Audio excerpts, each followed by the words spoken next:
Anunder reiste Stein thena at Viking, father sin, Sö269.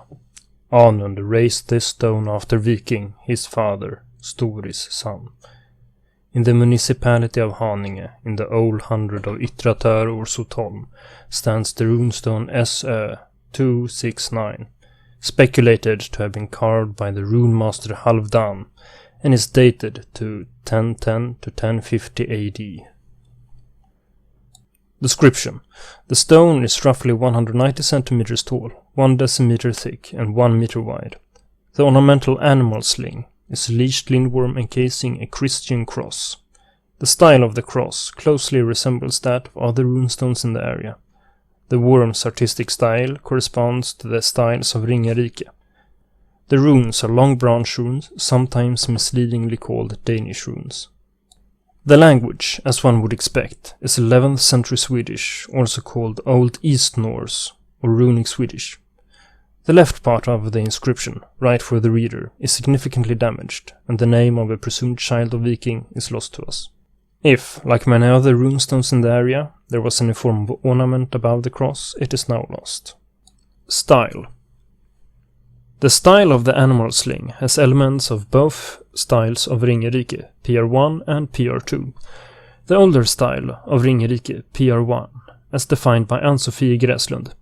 The head is normally very snub-nosed with a thick upper lip and a very powerful, abruptly concluding nose.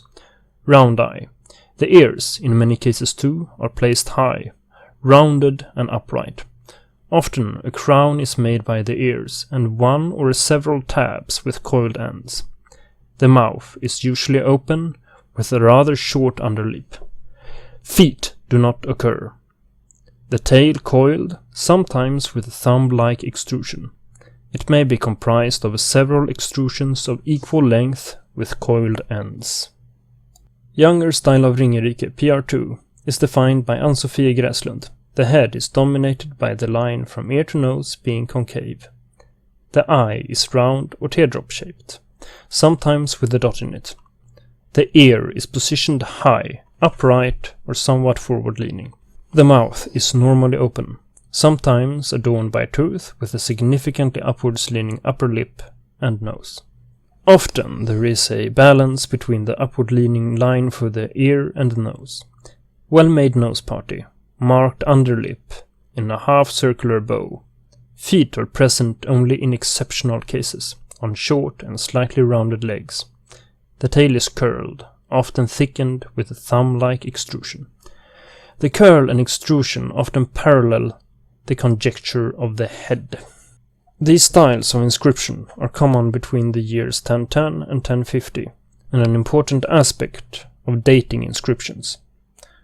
The runes themselves are long branch runes, sometimes misleadingly called Danish runes, as opposed to short branch runes, sometimes misleadingly called Swedish Norwegian runes. Text.